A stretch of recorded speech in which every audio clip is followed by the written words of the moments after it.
Live करूँ live आ रहे श्रीमन् महागणाधिपतये नमः। श्री सरस्वत्यै नमः। श्री गुरुभ्यो नमः। गणाधीशतो ईश सर्वात्मका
गावा राम गावा राम गावा राम गावा राम जीविता विसावा राम जीविता विसावा राम गावा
श्रीराम समर्थ जय जय रघुवीर समर्थ आदिनारायणं विष्णुं ब्रह्माणं च वसिष्ठकं श्रीरामं मारुतिं वन्दे रामदासं जगद्गुरुं नमः शान्ताय दिव्याय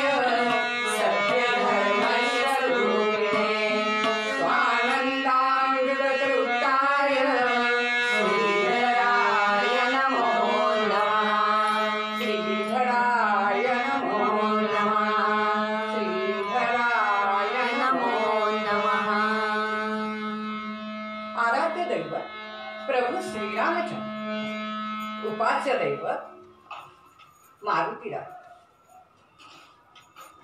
सद्गुरु समर्थ रामदास स्वामी महाराज सद्गुरु संत वेणा स्वामी महाराज सद्गुरु भगवान श्रीधर स्वामी महाराज तसेच या स्थानामध्ये जिथे जी कीर्तन सेवा चालू आहे त्या स्थानातील सर्व अधिष्ठित देवता त्याचप्रमाणे विश्वाचा कारभार ज्या संत सज्जनांच्या मुळे चालू आहे त्या सर्व संत सज्जनांना आणि ज्यांनी मला या गादीवर उभं केलं ते माझे गुरु श्री कौस्तुभ महाराज आणि उपस्थित सर्व श्रोते आणि ऑनलाईन श्रोते या सर्वांना वंदनयुक्त सन्मानाने नमस्कार करून आजच्या कीर्तन सेवेला प्रारंभ करते. आपल्याला कळत असेल की निरूपणासाठी घेतलेला अभंग जो आहे तो समर्थ रामदास स्वामींचा आहे. समर्थ काय म्हणतात? राम गावा राम ध्यावा राम जीवीचा विसावा. प्रत्येक जन्माला आलेला माणूस हा विसावा शोधतच असतो. विसावा म्हणजे काय हो? सुख. पण ते सुख जे आपण शोधतो आहे ते योग्य ठिकाणी शोधतो आहे का याचा विचार नको का हो व्हायला? ते जे सुख आहे तो जो विसावा आहे तो शाश्वत विसावा शोधा असं समर्थांना सांगायचंय. त्या शब्दाला समर्थ विसावा म्हणतात. विसावा म्हणजे सुख हे बरोबरच आहे, परंतु सुख कशामध्ये शोधायचं हे सुद्धा समर्थ सांगतात की हा नरदेह मिळाल्यामुळे तुम्ही ते शाश्वत सुख मिळवा. तर ते शाश्वत सुख कशाने मिळणार आहे? हे माझ्या रामाच्या गुणगानाने मिळणार आहे असं समर्थांना सांगायचं. समजा जर आपण तसं नाही केलं तर काय होईल? समर्थ म्हणतात सुख सुख म्हणत आहे दुःख ठाकोनी आले भजन सफल गेले चित्त दुष्टीत झाले भ्रमित मन वळेना नीत ते आवडेना परम कठीण देही देवबुद्धी गळेना. जय जय रघुवीर समर्थ. या सुखाच्या मागे लागून काय होणार? सुख सुख म्हणता आहे दुःख ठाकून. भौतिक सुखाच्या मागे लागलं की त्याच्या पाठोपाठ दुःख हे आलं. कारण सुख हे कसं आहे? मृगजळासारखं आहे. ते वाढत देणार आहे. आज इथे मिळालं उद्या तिथे परवा तिथे, ह्याला अंतच नाही आहे.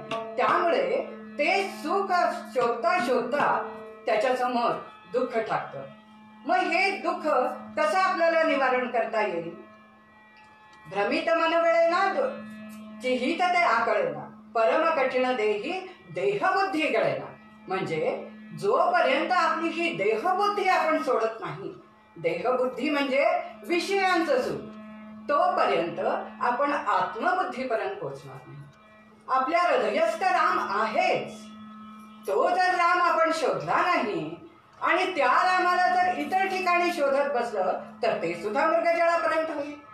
म्हणून ती देहबुद्धी तुम्ही टाका. म्हणजे ते विषय सुख तुम्ही टाकलं तर तुम्ही आत्मबुद्धीपर्यंत अगदी सहजपणे पोहोचू शकता असं समर्थांना ह्या अभंगात म्हणायचंय. गोंदावलेकर महाराज काय म्हणतात बघूया. नाम सदा बोलावे नाम सदा बोलावे, गावे भावे जनाची सांगावे, हाची सुबोध गुरूंचा, हाची सुबोध गुरूंचा, नामा पडते सत्य न मानावे, राम राम हरे हरे, राम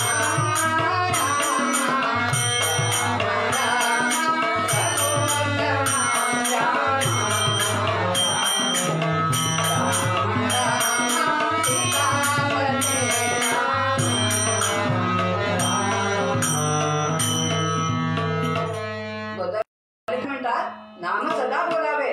तुम्ही तर हे नामस्मरण करा, पण इतरे जनांनाही सांगा आणि त्यांना आपण आपल्या नामस्मरणामध्ये गुंतवून घ्या. आधी केले मग सांगितले, ह्याप्रमाणे अनेक लोकांना ह्या मार्गातून आपल्याला घेऊन जायचं आहे असं गोंदवलेकर महाराज म्हणतात.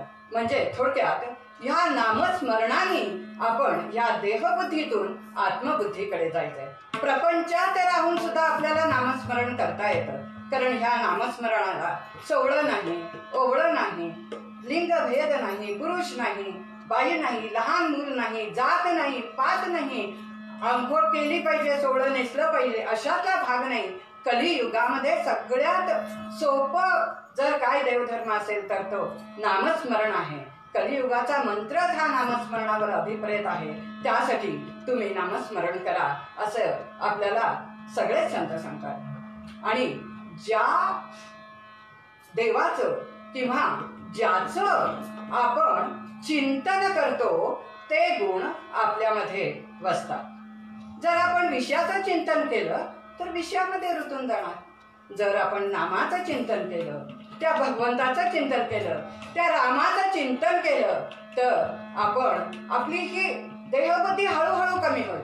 प्रपंच आपल्याला सोडता येणारच नाही आहे, पण त्या प्रपंचामध्ये आपल्याला किती गुंतून राहायचं हे नामस्मरणाने नामस्मरण आपल्याला शिकवतो, किंवा नामस्मरणामुळे आपल्याला ती बुद्धी होती. ब्रेन वॉशिंग म्हणतात ना, तसं होतं. खूप जण म्हणायचे आम्ही एवढं देवाचं करतो, आम्हाला कुठे पैसा मिळतो. गोंदवलेकर महाराज म्हणतात पैसा आणि सुख मिळवण्यासाठी नामस्मरण नाही आहे, तुमच्या चित्तवृत्ती शुद्ध करण्यासाठी नामस्मरण आहे, हे लक्षात ठेवा. समर्थ म्हणतात जयाचे ही नामे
ते निघून जातात असं समर्थ ह्या मनोबोधामध्ये सांगतात. ह्या मनाचा श्लोक आपल्या सगळ्यांना माहिती आहे. समर्थ संप्रदायामध्ये आपण भिक्षाफेरी काढतो, हे भिक्षाफेरीला जातानाचे श्लोक आहेत जे आपण नेहमी कायम म्हणतो. जयाचेही नामे महादोष जाती. तर महादोष म्हणजे काय आहे? माणूस कितीही पापी असू दे, जर ह्या नामस्मरणामध्ये जर गुंतला तर त्याचे पाप नष्ट होतं असं समर्थ म्हणतात. समजा चुकून काही पाप झालेलं आहे, चुकून काही चुकीच्या घटना घडलेल्या आहेत, तर त्याची तुम्ही खंत बाळगू नका, तर तुम्ही नामस्मरण करा. त्या नामस्मरणामुळे ती पापबुद्धी सुद्धा नष्ट होती. आपण इथे एक छोटासा दृष्टांत बघूया. नाथ महाराज यांच्या घरी, नाथ महाराज हे एक असे संत होते की ज्यांच्या घरी कायम पुराण आणि पुराण चालायचं. आता असं बघा, केव्हाही नाथ महाराज हे श्रेष्ठच होते, शांती ब्रह्म म्हणायचे, त्यांना कसलाही राग यायचा नाही. पण सगळेच लोक नाथ महाराजांना जरी चांगले म्हटले, समाजात असे काही वाईट लोक असतात की कुणाचंही चांगलं बघवत नाही. हे तर अगदी नित्याचंच आहे. त्यामुळे नाथ महाराजांचं जसं श्रेष्ठत्व वाढायला लागलं, तसं समाजातील काही लोकांनी काय सांगितलं की यांचं श्रेष्ठत्व आपण कमी करायचं. शांतीब्रह्म आहेत काय, एवढे पॉप्युलर आहेत काय, बघूया आपण यांचं हे श्रेष्ठत्व कमी करूया. म्हणून त्यांनी काय केलं, एका गणिकेला सुपारी दिली की ह्यांचं श्रेष्ठत्व तू कमी करायचं. मग ती गणिका, तिला काय पैसाच पाहिजे असतो, ती आली आणि रोज नाथ महाराजांच्या पुराणाला बसायला लागली. रोज पुराण ऐकायचं, जायचं. असे बरेच दिवस झाले आणि एक दिवस त्या गणिकेने येऊन नाथ महाराजांना म्हटलं, महाराज तुम्ही माझ्या घरी यावं अशी माझी इच्छा आहे. तुम्ही माझ्या घरी याल का अशी माझी इच्छा आहे. नाथ पडले शांती ब्रह्म, त्यांना कुणाचंही मन दुखवता येत नाही. पण ते म्हणाले, त्यांनी एक अट घातली, ठीक आहे तुझी इच्छा आहे ना मी तुझ्या घरी यावं, तर मी येईन, परंतु मी सांगतो त्याप्रमाणे तू वागायला पाहिजे. मग ती गणिका म्हणाली, काय काय करायचं मी? तर महाराजांनी सांगितलं, मी सांगतो ते नाम अमुक अमुक दिवस घेतलं पाहिजे आणि तुझा जप मी सांगितलेला एवढा पूर्ण झाला की तू मला विचारायला नको, मी स्वतःहून तुझ्या घरी येईन. त्याप्रमाणे तिनं जप सुरू केला आणि जसा तिनं नामस्मरण सुरू केलं तसं तिची पापबुद्धी नष्ट व्हायला लागली. तिच्या मनात जे पाप होतं ते सगळं निघून जायला लागलं आणि हळूहळू होता होता जो नाथ महाराजांनी जप सांगितलेला होता तो सगळा तिचा जप पूर्ण झाला आणि नाथ महाराज स्वतः तिच्या घरी गेले, तिला शब्द दिल्याप्रमाणे आणि म्हणाले, बोल माऊली तुला काय पाहिजे, तू मी दिलेला जप पूर्ण केलास. तिनं चटकन नाथ महाराजांचे चरण धरले आणि म्हणाले, मला क्षमा करा महाराज, ही गोष्ट मी माझ्या मनाने केली नाहीये. काही लोकांनी तुमचं श्रेष्ठत्व कमी करण्यासाठी मला सुपारी दिली होती आणि त्यासाठी मी हे तुम्हाला सांगितलेलं होतं. परंतु जेव्हा तुम्ही मला नामस्मरण करायला सांगितलं आणि जसा जसा माझा नामजप वाढायला लागला तस तशी माझी देहबुद्धी नष्ट झाली आणि मला ह्या शाश्वत सुखाचा अनुभव यायला लागला आणि जे काही मी पाप कर्म करत होते ते सुद्धा मी बंद केलेलं आहे. त्यामुळे मला क्षमा करा. तिचे अष्टसात्विक भाव जागृत झाले आणि तिनं सांगितलं, हे जे मला प्रचिती आणि मला जी नामस्मरणाची अनुभूती आली आहे महाराज, ती तेवढी माझी कायम राहू दे असं तिनं नाथ महाराजांच्याकडे मागून घेतलं आणि ती पावन होऊन गेली. म्हणून जयाचेही नामे महादोष जातील, कितीही महादोष असू दे ते सगळे जळून जातात. तर ही देहबुद्धी केव्हा जाणार? देहबुद्धी आपल्याला भौतिक सुखाची बुद्धी काय येते तर आशा. बघा, ही जी आशा आहे ना संसारातली ती फार वाईट आहे. वाईट आहे म्हणजे आशा करू नये का? केली पाहिजे. मुलं बाळं चांगली शिकली पाहिजे, चांगल्या हुद्द्यावर लागली पाहिजे, पण ती मुलं बाळं शिकली पाहिजेत म्हणून वाटेल तेवढा पैसा वाईट मार्गाने आणून त्यांना शिक्षण देणं हे चुकीचं आहे. किंवा कुठलाही पैसा वाम मार्गाने घरात आणणं हे पाप आहे. ही आशा वाईट आहे. आता बघा, एका रात्रीत श्रीमंत व्हायची मुलांना हौस फार असते. ही जी आशा आहे ना ही वाईट आहे. आपण इथे एक छोटासा दृष्टांत बघूया. एका गावामध्ये एक कीर्तनकार आले होते आणि ते कीर्तनकार रोज कीर्तन करायचे आणि त्या कीर्तनकारांच्याकडे एक माऊली यायची, रोज कीर्तन ऐकायला यायची आणि कीर्तन झाल्यावर ती त्या कीर्तनकारांना विचारायची, बुवा पापाचा बाप कोण? आता पापाचा बाप कोण असं सट करून विचारल्यावर त्या बुवानं पण उत्तर देता येईना. पण आपल्याला प्रश्नाचं उत्तर देता येत नाही हे मान्य करणं असा कीर्तनकार आहे का हो? हे शक्य नाही. मग त्यांनी काय सांगितलं कीर्तनकारांनी, ठीक आहे मी उद्या सांगतो तुला. माऊली तू उद्या ये, मी तुला उद्या सांगतो. ठीक आहे म्हणाली ती. गेली. परत दुसऱ्या दिवशी कीर्तन झालं. कीर्तन संपल्यावर माऊलीने नमस्कार केला आणि विचारलं, बुवा पापाचा बाप कोण? असं करता करता 6 दिवस निघून गेले. 7 दिवसाचं कीर्तन होतं. 7व्या दिवशी माऊलीने परत नमस्कार केला आणि विचारलं, बुवा पापाचा बाप कोण?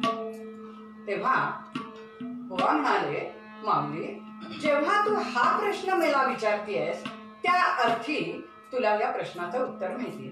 माऊली म्हणाले, हो मला माहिती आहे. मग दे ना तूच उत्तर. नाही म्हणाली, मी ह्या प्रश्नाचं उत्तर तुमच्याकडनं घेण्यासाठी रोज घरापासून मंदिरापर्यंत येत होते आणि आता जर तुम्हाला उत्तर हवं असेल तर तुम्ही माझ्या घरी या, मी देते उत्तर. पण माझ्या घरी तुम्ही आलं पाहिजे. ह्या कीर्तनकार बुवाने काय केलं तर रोज ही माऊली प्रश्न विचारते, आपल्याला उत्तर येत नाही आहे म्हटल्यावर त्या माऊलीची सगळी माहिती काढली होती.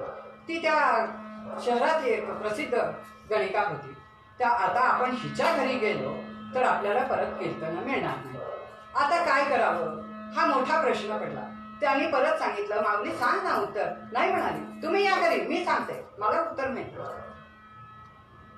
मोठे पेचात पडले हो कीर्तनकार. मग तो पेच माऊलीनीच सोडला.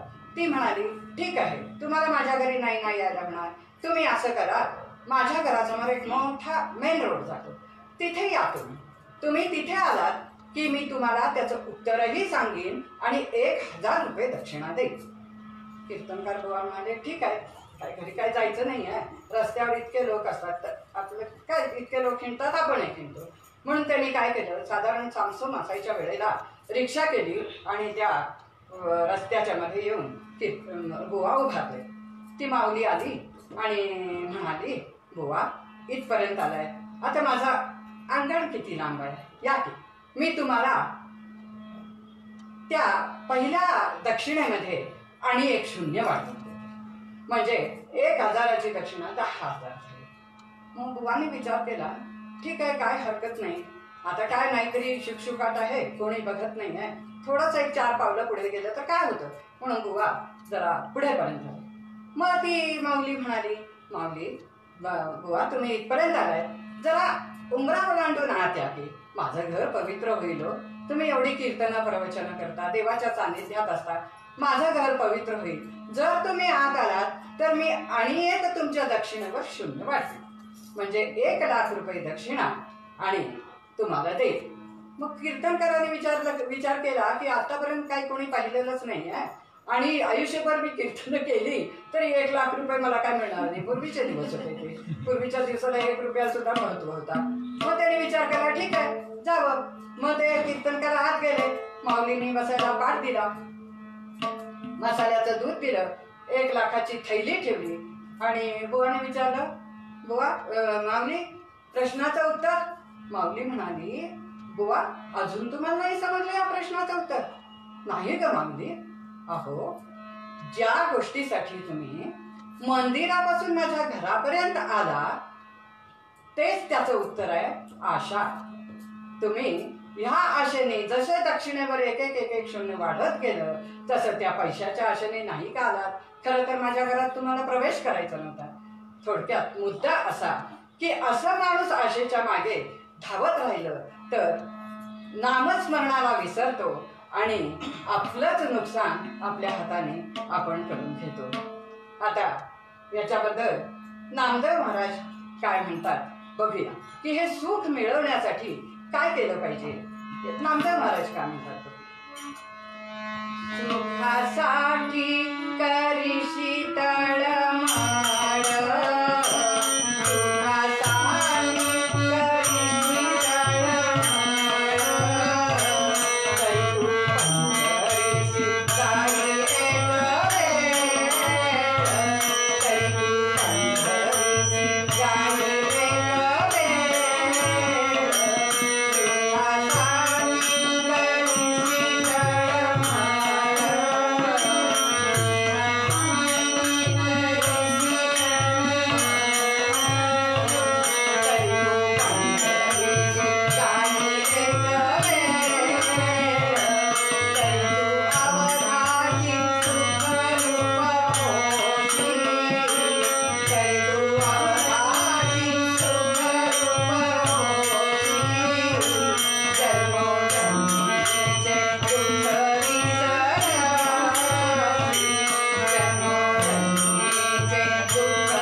विसाव्याचा तुला जर शोध आहे, तर तुला जर सुख पाहिजे असेल तर तू एकदा त्या पंढरीरायाचं चेहरा बघून त्या पांडुरंगाला भेटून ये. सुखासाठी करीशी तळमळ तरी तू पंढरीशी जाई एक वेळ.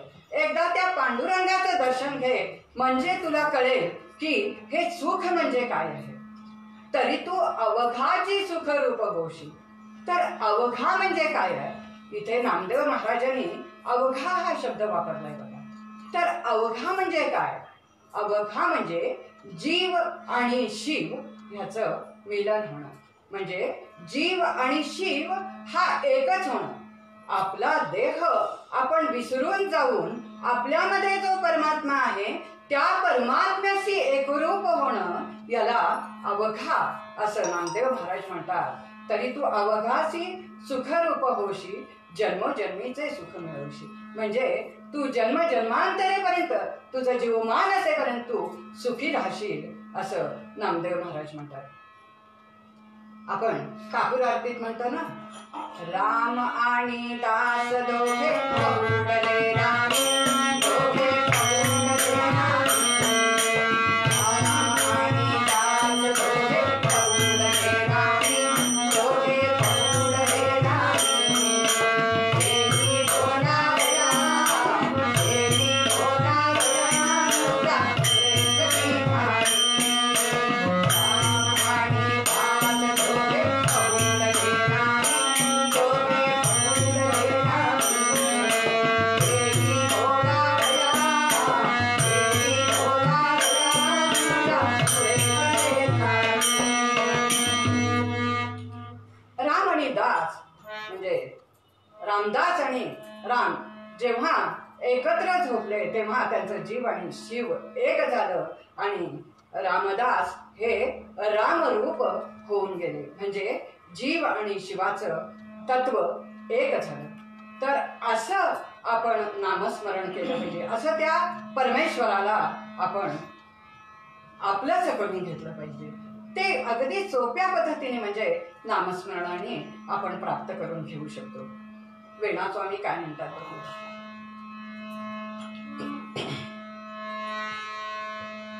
वेणास्वामी अवघा झाला, वेणास्वामी अवघा झाला. विज्ञानासी अंत आला, विज्ञानासी अंत आला, अंत आला, अंत आला.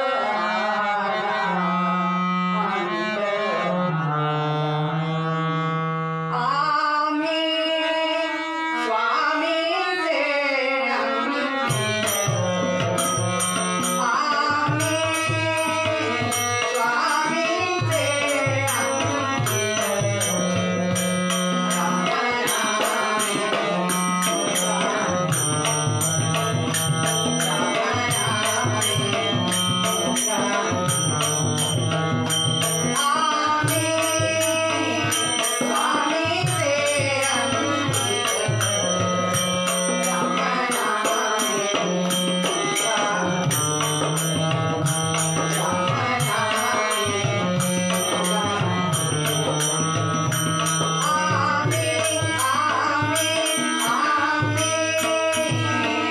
स्वामींचे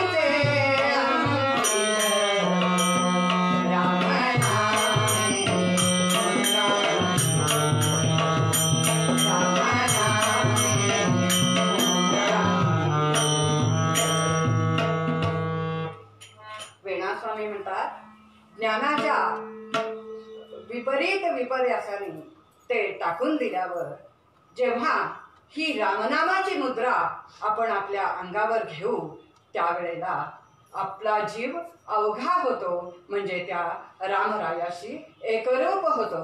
इथेही वेणास्वामी अवघा हा शब्द वापरतात की त्या रामाशी आपल्याला एकरूप व्हायचं आहे. ही देहबुद्धी टाकून आपल्याला आत्मबुद्धीकडे जायचं आहे. इथे एक छोटासा दृष्टांत बघूया. जेव्हा सेतू बांधायचा ठरलं. समुद्र पार करून रावणाशी युद्ध करण्यासाठी रामाला जायचं होतं. तेव्हा मध्ये समुद्र होता. त्या समुद्रावर सेतू बांधायचं ठरलं आणि तो सेतू बांधायच्या वेळेला मोठ्या मोठ्या शिलेवरती राम असं लिहून त्या शिला समुद्रात टाकण्यात आल्या आणि ते दगड, राम म्हणून लिहिलेले दगड सगळे समुद्रावर तरंगायला लागले.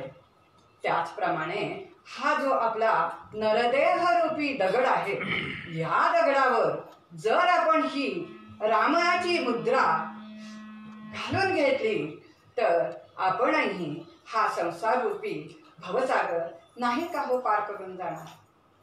त्यासाठी मूळ पदामध्ये समर्थ म्हणतात, राम गावा राम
आजच्या कीर्तनाला साथ लावली आहे ते माझे 2 हात हार्मोनियमवर पद्माताई आमच्या गुरु आणि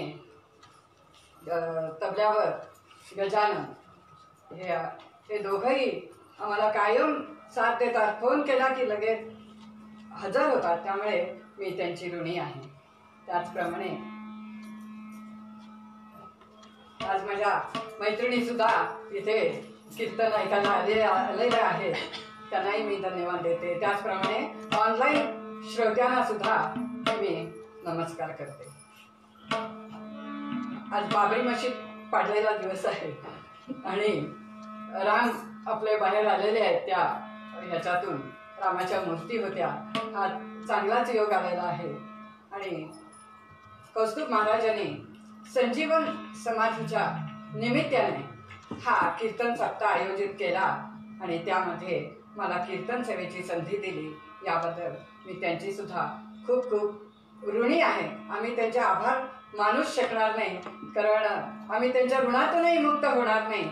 कारण त्यांनी दिलेली देणगी ही अशी आहे आम्हाला की थोडं तरी आम्ही ह्या देहबुद्धीतनं थोडा वेळ तरी बाहेर पडतोय त्यांच्या कृपेने.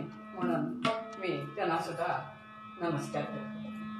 थोडं भजन करूया आणि कथाभागाकडे जाऊया. श्रीराम जय राम जय जय राम, श्रीराम जय राम जय जय राम, श्रीराम जय राम जय जय राम, श्रीराम जय राम जय जय राम, श्रीराम जय राम जय जय राम, श्रीराम जय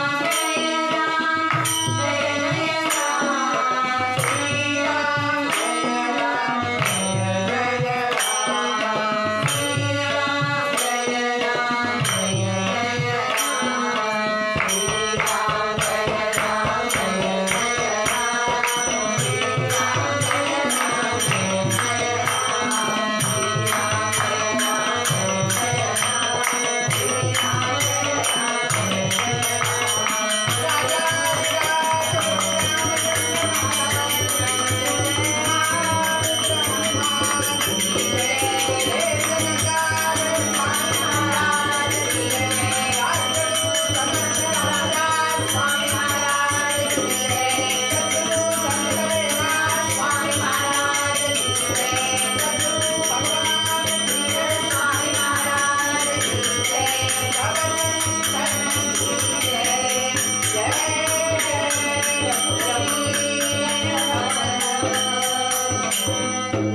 औरंगाबाद जिल्ह्यामध्ये जांब नावाचं एक गाव आहे.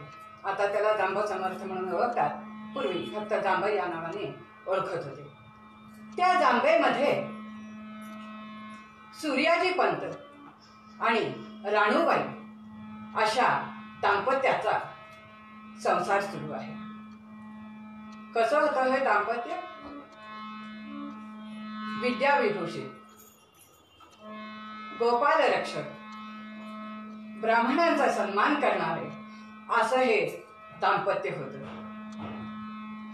आणि श्रीमंती तरी किती हो, 12 गावचं वतन त्यांच्या हाताखाली होतं.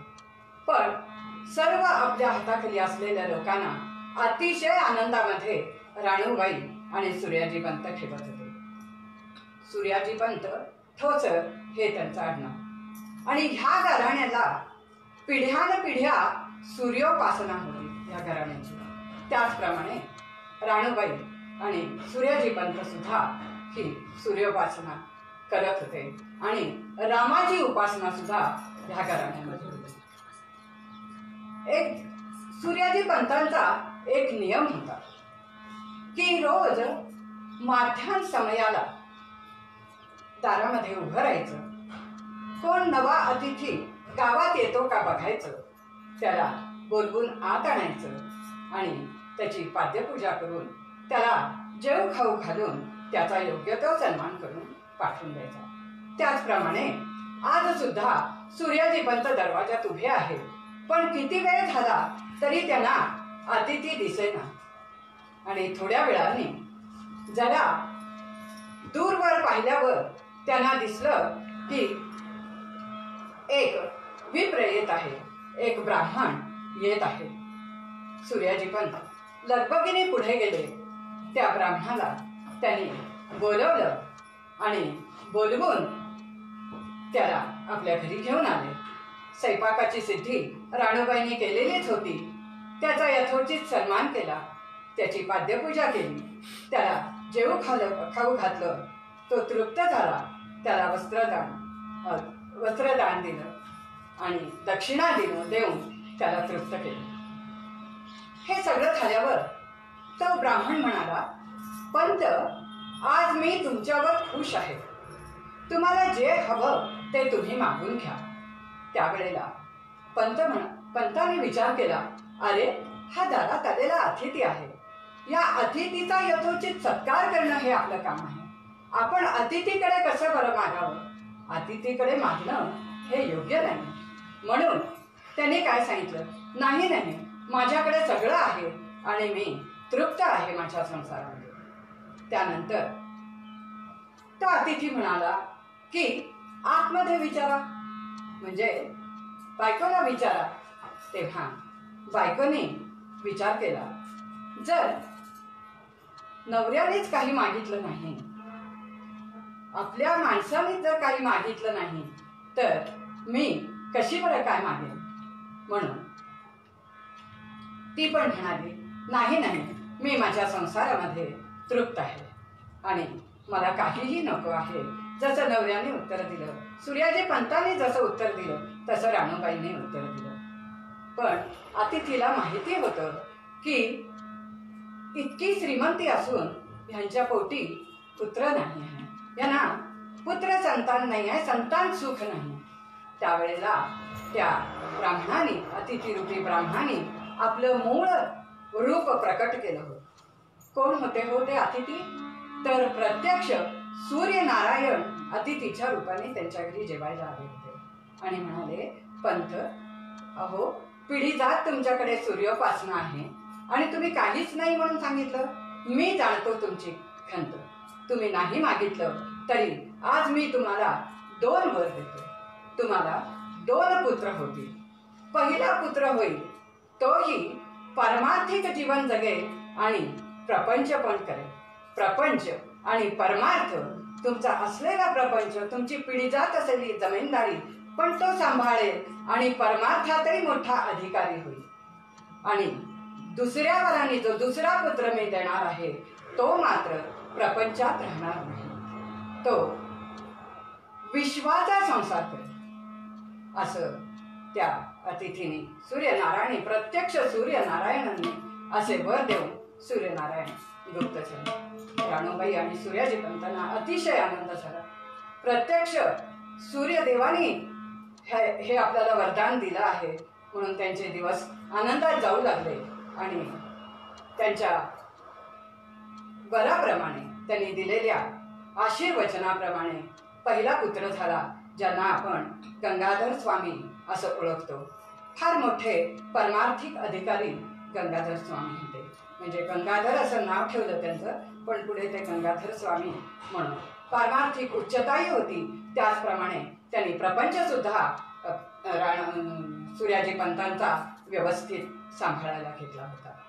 आणि आता जो विश्वाचा कारभार करणार होता, जो विश्वाचा संसार करणार होता, त्याच्या जन्माची वेळ आली होती.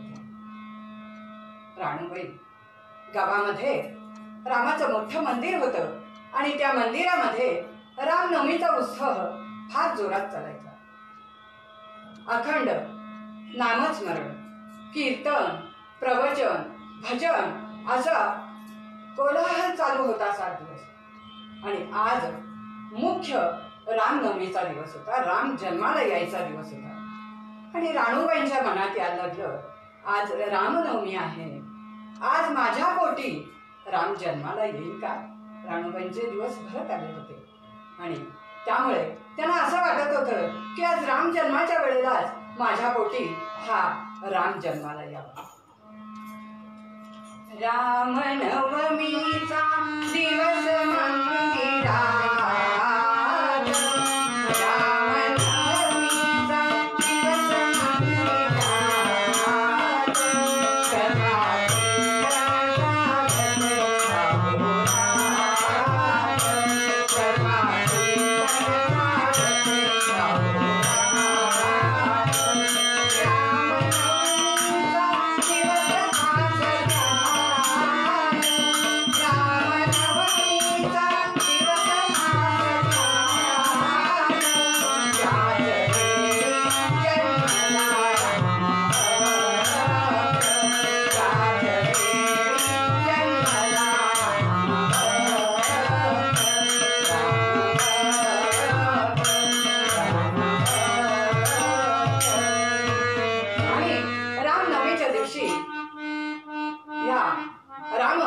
जन्म झाला.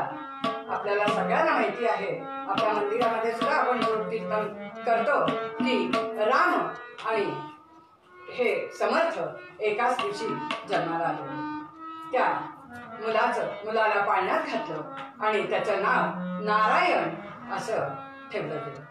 नारायण जसजसा मोठा होऊ लागला, पोहणं खेळणं ह्या सगळ्या गोष्टी बरोबर तो आध्यात्मिक ओढीला लागला.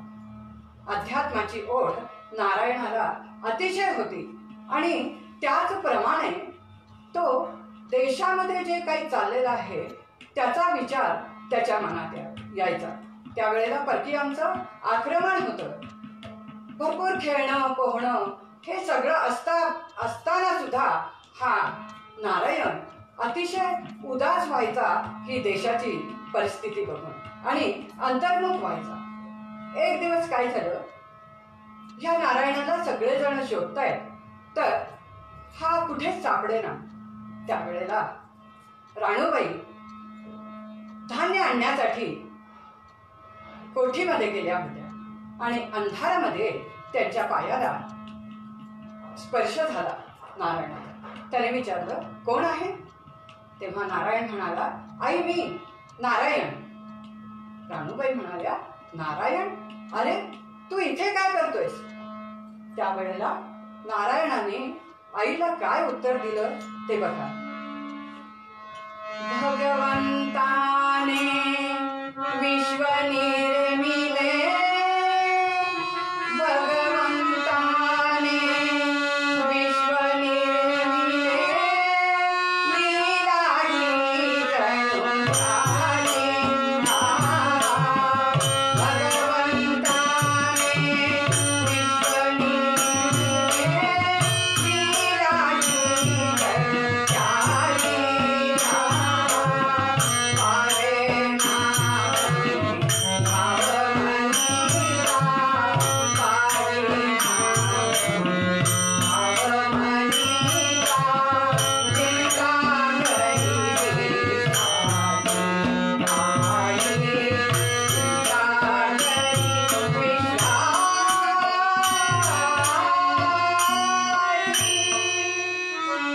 झाली. मी विश्वाची चिंता करतो. आई चरकली हो. अहो, ज्या वयामध्ये मुलं स्वतःची चिंता करत नाही तिथे हा मुलगा विश्वाची चिंता करतो म्हणतोय. काय करावं आता ह्या मुलासाठी? आईला मोठी काळजी पडली. जरी परमेश्वराने सांगितलेलं असतं तरी आईचं एक हृदय असतं बघा, ते एक वेगळंच असतं. आईला वाटत असतं सगळं मुलाचं सगळं व्यवस्थित व्हावं, प्रपंच व्हावा. चिंता करीतो विश्वाची? अरे बाळा, तू कशासाठी विश्वाची चिंता करतोय? तेव्हा समर्थाने सांगितलं, बाहेर काय चाललंय आई, तू बघतेस का? तेव्हा आईने असा विचार केला. 8व्या वर्षी त्याची मुंज झाली होती आणि ह्याला जर आपण प्रपंचात अडकवलं तर हा व्यवस्थितपणे प्रपंचात रमेल. हे सगळ्या आयांचे भ्रमच असतात. त्यांना असं वाटत असतं एकदा ते गड्यात लोटणं मारलं की मुलगा मार्गाला लागेल. हे सगळ्याच आयांच्या मनात असतं. म्हणून त्यांनी ठरवलं की आपण ह्या नारायणाचं लग्न करावं म्हणजे तो आपल्या प्रपंचात रमेल. 12 वर्ष लागलेलं होतं नारायणाला आणि राणूबाईने आपल्याच भावाची मुलगी त्या जांबसमर्थ जवळच आसनगाव म्हणून गाव आहे त्या गावची मुलगी वधू म्हणून नेमस्त केली. पण नारायण जसा विरक्त बुद्धीचा होता त्यामुळे त्यांनी लग्नाला स्पष्ट नकार दिला. मी लग्न करणार नाही आई म्हणाले. श्रेष्ठी पण म्हणाले आई त्याच्या नादाला लागू नकोस. पण आईचं मन हो. मग आईने काय सांगितलं, ठीक आहे नारायण तू लग्न नाही ना करणार, तू असं कर मला तुझ्या डोक्यावर मुंडावळ्या बघाव्या, तुझं नवरदेव म्हणून सजलेलं रूप बघावं, तुला वराच्या वेशामध्ये बघावं अशी माझी इच्छा आहे. तेव्हा तू फक्त बहुल्यावर उभं राहा, तू फक्त बहुल्यावर उभं राहा असं वचन नारायणाकडून आईने घेतलं, राणूबाईने घेतलं आणि आपल्या भावाची जी मुलगी निश्चित केलेली होती तिच्याबरोबर गोरज मुहूर्तावर लग्न ठरलं. आणि त्या गोरज मुहूर्ताच्या वेळेला वधूवर दोघंही पाटावर येऊन उभे राहिले. बघा ना किती अवघड गोष्ट आहे ही जीवनातली. प्रत्यक्ष माया समोर वरमाला घेऊन उभी आहे आणि अशा वेळेला संसार त्याग करणं ही अतिशय अवघड नव्हे, ही अशक्यच गोष्ट आहे. नारायण बहुल्यावर उभारला. भटजीने सुरू केलं, सुमूर्ते सावधान. नारायण एकदम सावध झाला. नारायण म्हणाला, गुरुजी तुम्ही सावधान का म्हणताय? शुभ मंगल सावधान. अहो गुरुजी शुभही आहे मंगलही आहे, मग सावधान कशासाठी? हा प्रश्न नारायणाने आपल्या त्या लग्न लावायला आलेल्या गुरुजींनी विचारला. गुरुजी जरा उचकळतच पडले. ते म्हणाले, अरे बाळा आतापर्यंत हा प्रश्न कोणी विचारला नाही, पण तू विचारतोस म्हणून तुला सांगतो की जोपर्यंत हा मध्ये अंतरपाठ आहे तोपर्यंत सगळं शुभ आणि मंगल आहे. आणि एकदा का तो अंतरपाठ बाजूला झाला की प्रत्येक पावलाला सावधानतेने तू उचललं पाहिजे. आणि नारायण सावधान झाला. द्विज सावधान ऐसे, द्विज सावधान ऐसे, सर्वत्र विवाह मंटपी मळती, सर्वत्र विवाह मंटपी मळती. एक रामदासे, एक रामदासे, ऐकिले तयास हो प्रणिती. राम राम हरे हरे राम,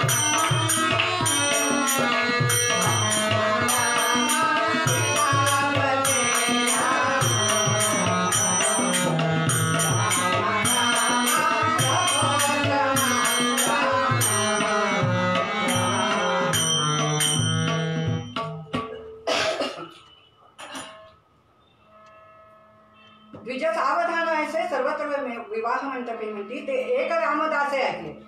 ह्या रामदासानेच हा सावधान हा शब्द ऐकला आणि त्या शब्दाला त्यांनी प्रणिती म्हणजे या सावधान या शब्दाला नमस्कार केला आणि नारायण सावध झाला. सावध झाला. आपण सगळे काय करतो, हार घालतो आणि हार खातो ऐश्वर्याची.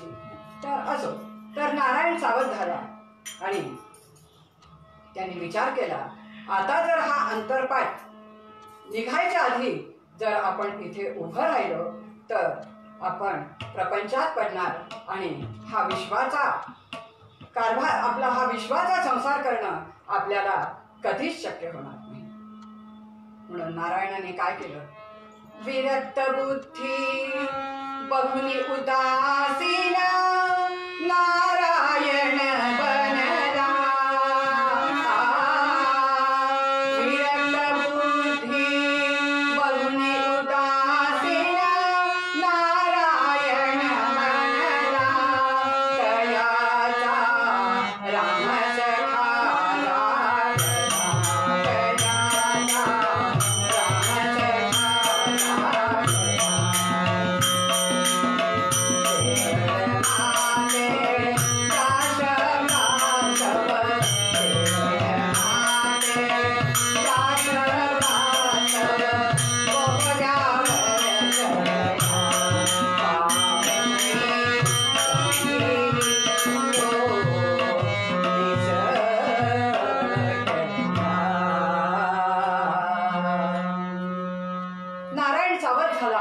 आणि त्याच्या विरक्त बुद्धीने बुद्धीला कौल दिला, नारायण आज जर तू ह्या माळ घातलीस तर ह्या विश्वाच्या प्रपंचाला तू मुकणार. आणि त्या बुद्धीला त्यांनी कौल दिला आणि नारायण त्या लग्न मंडपातून निसटला. तुम्ही म्हणाल निसटला कसा?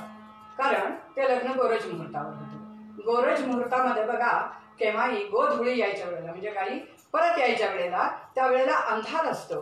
त्यामुळे अंधारामध्ये नारायणने असा काही सुबाला काढला की तो त्या लग्न मंडपातून पसार झाला आणि जो हिंडत गेला तो गोदावरीच्या काठाला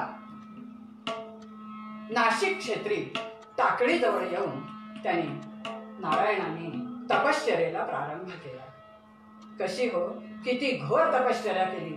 कमरेवर किती, केवळ 12 वर्षाचं वय.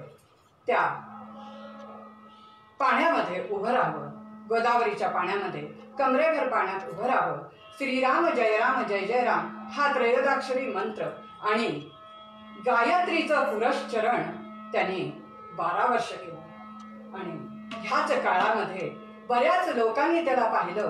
ही तपश्चर्या त्याची संपल्यावर 12 वाजता माधुकरी मागावी, तिथे आजूबाजूला असलेली कीर्तन प्रवचनं ऐकावी, मोठमोठ्या पंडितांशी चर्चा कराव्या.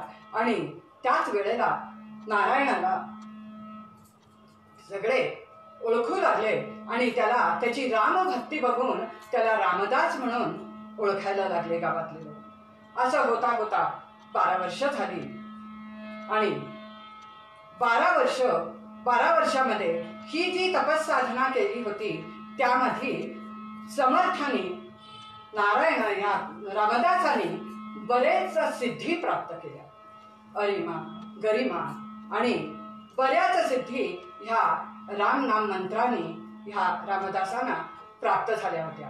आणि एक दिवस असंच ते झाडाखाली बसलेले असताना आपली साधना करत होते आणि त्यावेळेला टाकळी जवळच्या खेड्यामधून एक प्रेत चालत होतं आणि त्या प्रेताच्या पाठोपाठ त्याची बायको सती जायला चाललेली होती. समर्थ रामदास डोळे मिटून तपश्चर्या करत होते आणि त्यांचं तेज बघितल्यावर त्या सतीला असं वाटलं एक तपस्वी बसलेला आहे, जाता जाता आपण त्याला नमस्कार करावा. समर्थ ह्या रामदासांचे डोळे मिटलेले होते आणि तिनं नमस्कार केला. त्या सतीच्या हातातल्या काकणाचा आवाज झाला आणि रामदासांनी तिला आशीर्वाद दिला. अष्टपुत्रा सौभाग्य होती. ती सती एकदम चरकली आणि म्हणाली, स्वामी हा जो तुम्ही आशीर्वाद दिलाय महाराज डोळे उघडा, हा आशीर्वाद या जन्मीचा का पुढच्या जन्मीचा? तेव्हा समर्थाने डोळे उघडले, बघतात तर कुलकर्ण्यांचं प्रेत समोर आहे. ते म्हणाले, समर्थ म्हणाले, माऊली हा आशीर्वाद माझा नाही, हा रामाने दिलेला आशीर्वाद आहे. आणि त्यांनी आपल्या कमंडलूतलं पाणी घेतलं, श्रीराम जय रामचा जप केला आणि त्या कुलकर्ण्याच्या प्रेतावर ते पाणी शिंपडलं आणि झोपेतून जागे झाल्याप्रमाणे कुलकर्णी उठून बसले. त्याने सांगितलं की माऊली जा सुखाने संसार कर, तुला 8 पुत्र तर होतीलच पण मी तुला 2 पुत्र जास्ती देतो आणि ते दशपुत्र आहे म्हणून तू ओळखली जाशील. पण तुझा पहिला पुत्र हा राम कार्यासाठी मला दिला पाहिजे. आणि तो समर्थांचा पहिला शिष्य उद्धव. आणि तेव्हापासून रामदासांना ह्या नारायणाला सगळे पंचक्रोशीतले लोक समर्थ म्हणून ओळखू लागले. आता ते नारायणाचे समर्थ रामदास स्वामी झाले. हे आता समर्थांनी काय केलं, 12 वर्षाची तपश्चर्या झाली. आता 12 वर्ष त्यांनी देशोदेशी आपला देश हिंदून बघितला, संबंध देश पिंजून काढला आणि संबंध देशामध्ये काय परिस्थिती आहे त्याची पाहणी केली. कशी होती हो देशाची परिस्थिती? किती एक त्या ब्राह्मणी भ्रष्टवीर्या, किती एक त्या देशांतरी विक्रिया, किती एक त्या जागते पाठवीर्या, किती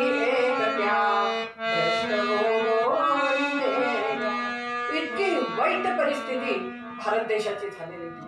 समर्थ अतिशय तळमळायला लागले. हे म्हणाले, काय काय आहे हे? पाण्याला गेलेली बाई घरी येत नाहीये. तरुण पुरुष बाहेर जाऊन घरी येईल की नाही ह्याची खात्री नाहीये. मंदिरामध्ये घंटा वाजत नाहीये. प्रवचन कीर्तन बंद पडलेली आहे. ह्या आपला धर्म बुडीला लागलेला आहे. परकीयांचं आक्रमण आहे. आता हा आपला धर्म कसा वाचवला पाहिजे याची तळमळ समर्थांना लागली. आणि त्याच वेळेला जेव्हा समर्थ हिमालयामध्ये गेले होते त्यावेळेला हिमालयात प्रत्यक्ष श्री प्रभू रामचंद्रांनी समर्थांना दर्शन दिलं आणि सांगितलं, तुम्ही आता कृष्णातीरी जा. तिथे शिवनामक राजा जन्माला आलेला आहे. तो स्वराज्याचं कार्य करेल आणि त्याच्या कार्याला पूरक असं कार्य तुम्ही करा. समर्थाने प्रभू रामचंद्रांना नमस्कार केला आणि त्यांच्या आज्ञेप्रमाणे ते इकडे कृष्णा तीराकडे आले. इकडे पण त्यांनी संबंध देशाची पाहणी केली. त्या महाराष्ट्राची काय परिस्थिती झाली होती हो महाराष्ट्राची. कवी तिवारी वर्णन करतात, प्रबल यवन झाले होते वंदया महाराष्ट्रात. प्रबल यवन झाले होते वंदया महाराष्ट्रात. आग्रह होता धर्म परसे झाला राज. आग्रह होता धर्म परसे झाला राज. शैर्य विसरे होते परसे झाला राज. ऐशावेरी कल्याणी ऐशावेरी कल्याणी इंद्राणी केवलमानी इंद्राणी केवलमानी गुरुमरी सर्वत्र. जय जय रघुवीर समर्थ. जय जय रघुवीर समर्थ. जय जय रघुवीर समर्थ.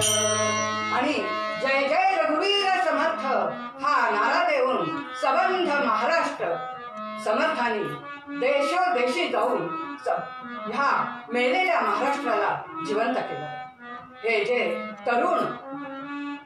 तरुणांचं तारुण्य नष्ट होऊन जायची वेळ आली. त्यांच्या डोळ्यासमोर बायकांची अब्रू लुटली जात होती, परंतु हे तरुण काही करत नव्हते. का हो? त्यांच्यामध्ये पुल्लिंग होतं, परंतु त्या निखाऱ्यावर राख जमलेली होती आणि ती राख तरुणांच्या हृदयातली धगधगती ठेवली समर्थाने या जय जय रघुवीर समर्थच्या नाऱ्याने. आणि प्रत्येक गाव पिंजून काढून भिक्षा भिसेने प्रत्येक घर त्यांनी तपासून काढलं आणि जवळजवळ अनेक मठांची स्थापना केली. बलोपासनाचा महत्व त्यांनी सगळ्या राष्ट्राला मिळवून दिलं. कारण का, शरीर सुदृढ असल्याशिवाय तुम्ही शत्रूशी 2 हात करणार कसे. जागोजागी मारुतीची स्थापना केली. जागोजागी रामरायाचं गुणगान केलं आणि मनोगतातले श्लोक घालून त्यांनी प्रभात फेरी काढली आणि ह्या कीर्तनाच्या माध्यमातून राष्ट्राला जागं केलं. आणि त्याच माध्यमातून काही निवडक असे शिष्य जमा करून मठांची स्थापना केली आणि काही तरुण शिवरायांना त्यांच्या कार्यासाठी योद्धा म्हणून पाठवलं. इतकं अचाट काम. आता आपण ऑनलाईन म्हणतो. काय होतं त्यावेळेला? काय ऑनलाईन होतं सांगा. परंतु समर्थाने दासबोध मनोबोध असे अनेक ग्रंथ लिहून त्या ग्रंथाच्या ह्याच्यातून प्रचार केला आणि ठिकठिकाणी 1100 मठांची स्थापना केली. समर्थांचे शिष्य वेणास्वामी, अक्कास्वामी, दिवाकर स्वामी, उद्धव स्वामी, कल्याण स्वामी असे जे शिष्य होते ते समर्थांच्या इतकेच समर्थ होते. शिवाजी महाराज सुद्धा त्यांचे शिष्य होते. मध्यंतरीच्या काळात समर्थांनी चाफळच्या रामाची स्थापना केली. चाफळमध्ये रामरायाची स्थापना केली आणि शिवाजी महाराजांनी समर्थांचा अनुग्रह घेतला. आणि जेव्हा शिवाजी महाराजांनी समर्थांचा अनुग्रह घेतला त्यावेळेला संप्रदायाला राजाश्रय प्राप्त झाला. कुठला मीडिया होता हो त्यावेळेला? कसे समर्थ हिंडले असतील फक्त आपण विचार करूया. कुठलं नेटवर्क नाही, कुठला मीडिया नाही, केवळ पायाने, कुठलं वाहन नाही. संबंध देश जागृत केला समर्थांनी आणि ह्या 11 मठांची स्थापना करून जागोजागी मठपती नेमले आणि त्यांना सुद्धा हे धर्मजागृतीचं कार्य करायला शिकवलं. कारण हे एकट्याचं कार्य नव्हतंच. त्यामुळे आपल्याप्रमाणेच शिष्यांना समर्थ करून हे कार्य सगळीकडे त्यांनी धर्मकार्य, हे स्वराज्य मिळवण्याचं कार्य चालू केलं. त्यानंतर थोड्या दिवसांनी शिवाजी महाराजांनी समर्थांना विनंती केली की आता तुम्ही येऊन सज्जनगडावर राहा. आणि समर्थांनी ती मान्य केली. सज्जनगडाला पूर्वी परळी हे नाव होतं आणि त्या परळी नावाचं सज्जनगड हे नाव त्याला प्राप्त झालं. जिथे सज्जन राहतात ते सज्जन म्हणून तो सज्जनगड असा ओळखला जाऊ लागला. आणि शिवाजी महाराजांच्या सांगण्याप्रमाणे समर्थ सज्जनगडावर त्यांचं 6 वर्ष वास्तव्य होतं. एकदा काय झालं, समर्थांनी विचार केला की ह्या इतक्या शिष्यामध्ये निष्ठावान शिष्य कोण आहे ते बघावं. आणि वेळोवेळी ते शिष्यांची परीक्षा घेत होते आणि हा निष्ठावान शिष्य कोण आहे हे बघावं असं त्यांनी ठरवलं. काय केलं हो समर्थांनी? त्या धाब्याच्या मारुतीकडे गेले. सगळ्यांनी सज्जनगड पाहिलेला आहे. धाब्याच्या मारुतीकडे जाऊन सबंध अंगाला शेंदूर फासला, जटा सगळ्या सोडून टाकल्या आणि जटा सोडून हातामध्ये तलवार घेतली आणि हातामध्ये तलवार घेऊन ते तलवार फिरवायला लागले. सकाळच्या वेळेला अगदी आणि म्हणाले, या रोज सकाळी उठलं की समर्थांचं दर्शन घ्यायला शिष्य येत होते आणि म्हणाले, या या पुढे या, मी तुम्हाला बघून घेतो, मी तुमचा आज मुंडकट छाटतो. आणि ते बघितल्यावर सगळे शिष्य भयभीत झाले हो. इतके भयभीत झाले की म्हणायला लागले की आता काय करायचं. एकही शिष्य पुढे जायला तयार नाही. पुढे जायचं सोडा, उलट काय म्हणायला लागले की समर्थांना ब्रह्मपिशा म्हणजे काहीतरी वेळ लागलाय वाटतं, पिशाच त्यांच्या ब्रह्मपिशाच आलंय वाटतं त्यांच्या अंगात. आणि म्हणू लागले,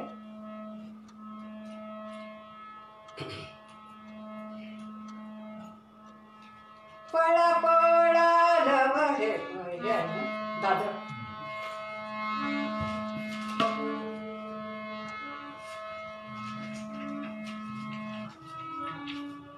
पळा पळा ब्रह्मपिशा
असं असतंय बघा.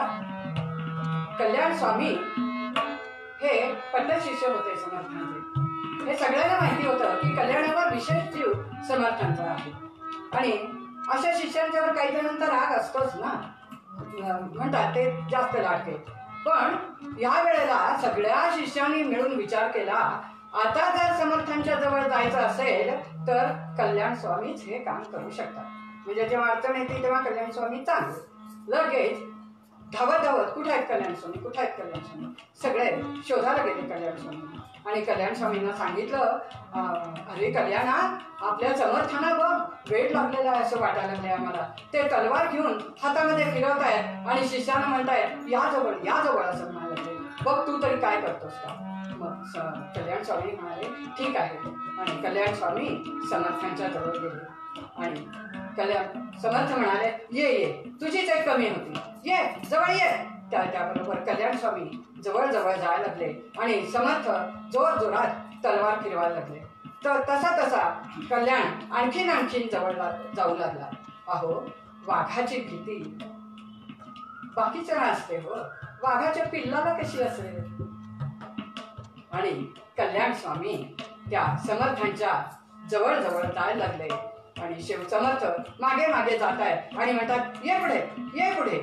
आणि कल्याण स्वामींनी पळत जाऊन समर्थांचे चरण धरले, मस्तकावर डोकं ठेवलं आणि गुरुदेव, तुमच्या हातनं मरण येणे ह्याचा दुसरं काय भाग्य आहे. समर्थाने तलवार फेकून दिली आणि कल्याणाला उचलून घेतलं आणि त्याला आलिंगन दिलं. त्यांच्या डोळ्यातून अश्रू यायला लागले समर्थांच्या आणि म्हणाले, कल्याणा, याचा औचित्य साधलं. ही योजना समर्थांचीच होती.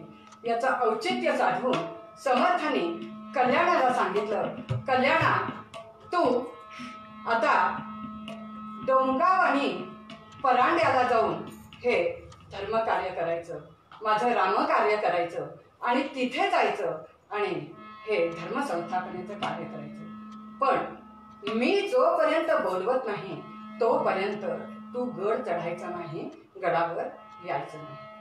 समर्थाने आज्ञाशीर सावंत्य बांधली. समर्थांना नमस्कार केला आणि कल्याण स्वामी लगेच डोंगर उतरून खाली परांड्याकडे आले. तिथे परांड्याला आणि डोंगावला खूप कार्य कल्याण स्वामींनी केले. होता होता काय झालं, शिवाजी महाराजांनी देह ठेवला आणि शिवाजी महाराजांची निधन वार्ता ऐकल्यावर समर्थांना निजधामाचे वेध लागले. त्यांना खूप वाईट वाटलं की हा राष्ट्र उद्धरणारा माणूस गेलेला आहे आणि ते खूपच निराश झाले. समर्थ कायम सांगायचे, महाथोर ते मृत्यू पंथेची गेले, किती एक आले, किती जन्मले आणि मृत्यू पावले.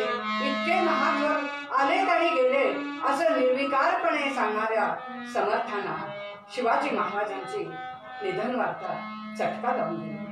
आणि त्याच वेळेला वेणा स्वामींनी पण आपल्याला निवृत्ती माहेरीला जायचं अशी मागणी केली आणि समर्थांनी त्यांना ती दिली. सांगितलं समर्थाने, वेणा, आता तू तुझ्या माहेरी जायला हरकत नाही.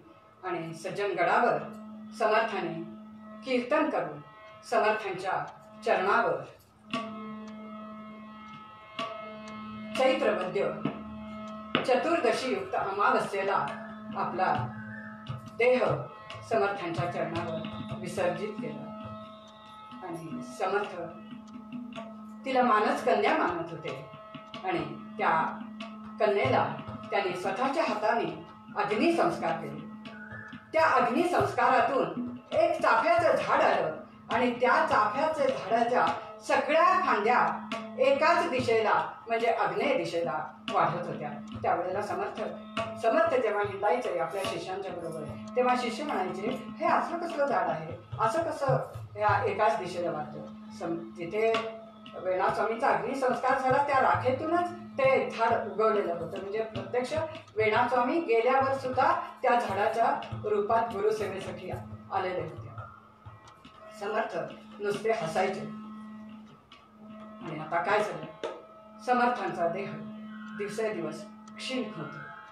मध्यंतराच्या काळामध्ये समर्थांनी तंजावरच्या एका अंध कारागिराला समर्थ दिव्य दृष्टी देऊन समर्थ राम पंचायतन करायला सांगितलं होतं. आणि ते राम पंचायतन आलेलं होतं गडावर. कायम समर्थ आणि उद्धव स्वामी जे समर्थांचे पहिले शिष्य एक खेळ खेळायचे. श्लोक करताना खूप वेळा समर्थ काय करायचे, अर्धा श्लोक आपण करायचे आणि अर्धा श्लोक ह्या उद्धवाला पूर्ण करायला सांगायचे. त्याप्रमाणे उद्धवाला म्हणाले समर्थ की उद्धवा, मी अर्धा श्लोक करतो आणि उरलेला अर्धा श्लोक तू पूर्ण कर बाबा. उद्धव स्वामी म्हणाले ठीक आहे. रविकुळ टिळकाचा वेळ संगीत आला, रविकुळ टिळकाचा वेळ संगीत आला, तदुपरी भजनाने पाहिजे साध केला. समर्थांनी अर्धा श्लोक केला आणि म्हणाले उद्धवा, राहिलेला तू पूर्ण कर. तेव्हा उद्धव स्वामी म्हणाले अनुदिनी नवमी है मानसी आठवावी, अनुदिनी नवमी है मानसी आठवावी, बहुत लग बगीने कार्य सिद्धी करावी. आणि समर्थ म्हणाले अरे उद्धवा, प्रत्यक्ष रामरायाने हा श्लोक पूर्ण केलाय रे. आणि समर्थाने तो श्लोक परत एकदा म्हणून काढला की अनुदिनी नवमी हे मानसी आठवावी, बहुत लगबगीने कार्यसिद्धी करावी. उद्धव स्वामींच्या एकदम ध्यानात आलं, अरे अरे मी काय बोललो हे.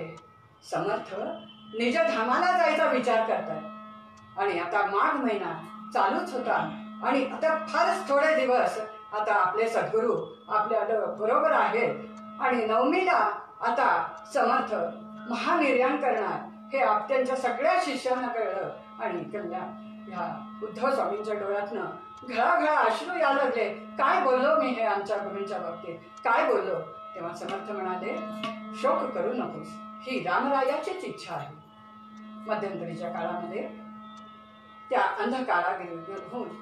गिराकडून माघ मध्य पंचमीला राम पंचायतन गडावर आले. समर्थाने त्या मूर्तीच्या डोळ्यावरचं मी बाजूला साधलं आणि त्याची षोडशोपचारे पूजा केली. समर्थाने आपल्या सर्व शिष्यांना गडावर बोलवून घेतलं, फक्त कल्याण स्वामींना सोडून. कल्याण स्वामींना गडावर बोलवलं नाही आणि कल्याण स्वामींना आज्ञा केलेली होती की जोपर्यंत मी तुला गडावर बोलवत नाही तोपर्यंत तू गड चढायचा नाही, गडावर यायचं नाही. सगळे शिष्य जमलेले आहेत. अक्का स्वामी, दिवाकर स्वामी, उद्धव स्वामी सगळे समर्थांच्या भोवताली बसलेले आहेत. अक्का स्वामी म्हणतात महाराज स्वामी, तुम्ही आता निजधामाला जायचा विचार केलेला आहे आणि आता आम्ही कुणाकडे मार्गदर्शनासाठी पाहिजे. तेव्हा समर्थ म्हणतात अक्का, अगं इतके वर्ष परमार्थ करून आमच्या सान्निध्यात राहून हेच का तू शिकलीस. अगं जसं मनुष्य एक वस्त्र उतरवून दुसरं वस्त्र चढवतं त्याचप्रमाणे हा देह टाकून दुसरा देह धारण करायचा असतो. समर्थाने सगळ्या शिष्यांना सांगितलं की शोक करू नका आणि सगळ्यांचं त्यांनी समाधान केलं आणि सांगितलं माझी काया आणि वाणी गेली अंतःकरणी, तरी मी आहे जगज्जीवनी निरंतर श्रीराम. आत्मा रामदास बोध माझे स्वरूप स्वतः सिद्ध, तरी न करावा शोक भगवंतनी श्रीराम. सर्व शिष्यांना समर्थाने समजावलं हा जो दासबोध आत्माराम आहे ना ते माझंच स्वरूप आहे. मी त्या ग्रंथामध्ये विलीन होणार आहे. तेव्हा तुम्ही शोक करू नका, पण माझ्या पाठीमागे मला माझ्या भक्तांच्याकडून, माझ्या शिष्यांच्याकडून काहीही मागायचं नाही आहे. पण हे भगवत कार्य, हे धर्मकार्य तुम्ही अखंडपणे चालू ठेवा आणि ह्या दासबोधामध्ये, आत्माराम दासबोधामध्ये माझं तुम्ही स्वरूप बघा असं सांगितलं. आणि आज समर्थाने नित्य 5 दिवस रामपंचायतानाचं पूजन केलं आणि माघवद्य नवमीला सगळे शिष्य समर्थांच्या समोर बसलेले असताना समर्थाने पद्मासन घातलं, ध्यान मुद्रा केली, आपले पंचप्राण एकवटले, मन बुद्धी या सगळ्यांना एकवटून त्या पंचप्राणाने त्या रामरायाचं मानस पूजन केलं. आपल्या प्राणाच्या निरांजन करून त्या रामरायाला ओवाळलं. आपल्या सर्व शिष्यांच्याकडे एकदा कृपा दृष्टीने पाहून समर्थाने आता आपला श्वास नाभी, हृदय आणि ब्रह्मरंध्रातून बाहेर काढून आपला देह त्या रामरायाच्या चरणी विलीन केला. राष्ट्रगुरु समर्थ रामदास स्वामी महाराज की जय. उद्धव हा त्यांचा पहिला शिष्य होता आणि उद्धवाने आपल्या गुरूंचे अग्निसंस्कार समर्थांच्या सांगण्याप्रमाणे जिथे ते चाफ्याचं झाड उगवलेलं होतं त्या झाडाखाली समर्थांचे अग्निसंस्कार केले. कारण उद्धव हा त्यांचा मानसपुत्र होता. समर्थांचे अग्निसंस्कार झाल्यावर पुढे 3 दिवसापूर्वी त्या रक्षेतून स्वयंभू समाधी वर आली. आता जे तुम्ही मंदिर बघता तसं मंदिर पूर्वी नव्हतं आणि त्या समाधीला छाया देण्याचं कार्य ते चाफ्याचं झाड करतं. काय गुरु भक्ती होती. मेल्यावर सुद्धा आपलं जीवन त्याग केल्यावर सुद्धा वेणास्वामी आपल्या गुरुवर छाया देत होत्या आणि ज्या ज्या वेळेला आरती व्हायची त्यावेळेला आपल्या अंगावरची चाफ्याची फुलं त्या चाफ्याच्या झाडातून समाधीवर टप टप टप टप पडत होती. आता ही समाधी वर आली. पुढे 6 वर्ष या समाधी मंदिर बांधलेलं नव्हतं. पुढे 6 वर्षांनी संभाजी राजेने त्या समर्थांच्या समाधीवर समाधी मंदिर बांधलं. आणि त्यानंतर जेव्हा भीमस्वामी, तंजावरचे भीमस्वामी हे सुद्धा समर्थांचे तितकेच समर्थ शिष्य होते. त्यांनी ही वार्ता कळल्यावर तिथे पळत वरती आले आणि त्यांनी समर्थांना म्हटलं, समर्था, मला समजलं नाही हो, त्या काही कारणामुळे भीमस्वामी येऊ शकले नव्हते. आणि ते समर्थांच्या समाधीवर डोकं ठेवून घळाघळा रडायला लागले. त्यावेळेला समाधी दुभंगून समर्थांनी सगुण रूपामध्ये भीमस्वामींना दर्शन दिलेलं आहे, कल्याण स्वामींना नाही. कारण कल्याण स्वामींनी शेवटपर्यंत गड चढलेला नाही आहे आणि अजूनपर्यंत ही आज्ञा त्यांचे जे अनुग्रहित लोक आहेत ते पाळतात. तिथपर्यंत पालखी नेतात, डोंगराला प्रदक्षिणा घालतात आणि परत परंड्याला येतात. त्यामुळे भीमस्वामींना दर्शन दिलं. पुढे 400 वर्षांनी जेव्हा स्वामींनी आपल्या गुरूंच्यासाठी तिथे आराधना केली, गुरुप्राप्तीसाठी जेव्हा तप केलं, त्यावेळेला आपल्याला सगळ्यांना माहिती आहे श्रीधर स्वामींना सुद्धा त्या 400 वर्षानंतर त्याच समाधीतून सगुण रूपात दर्शन देऊन अनुग्रह दिलेला आहे.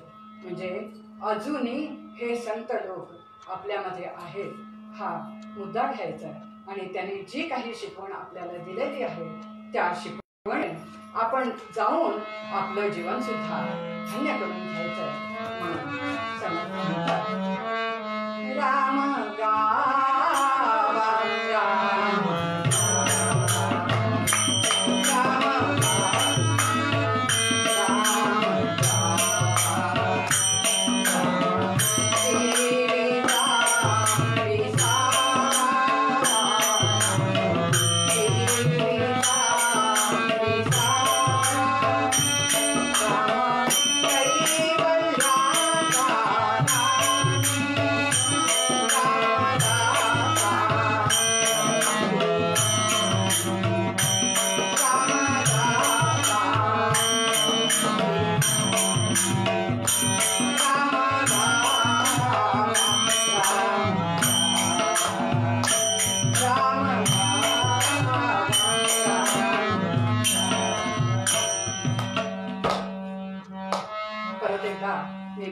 ह्या दोघांचे तुम्ही उपस्थित तुम्हा सर्वांचे खूप खूप धन्यवाद मानते आणि आजच्या कीर्तन सेवेला विराम देते. सारे कीर्तन शेवट गोड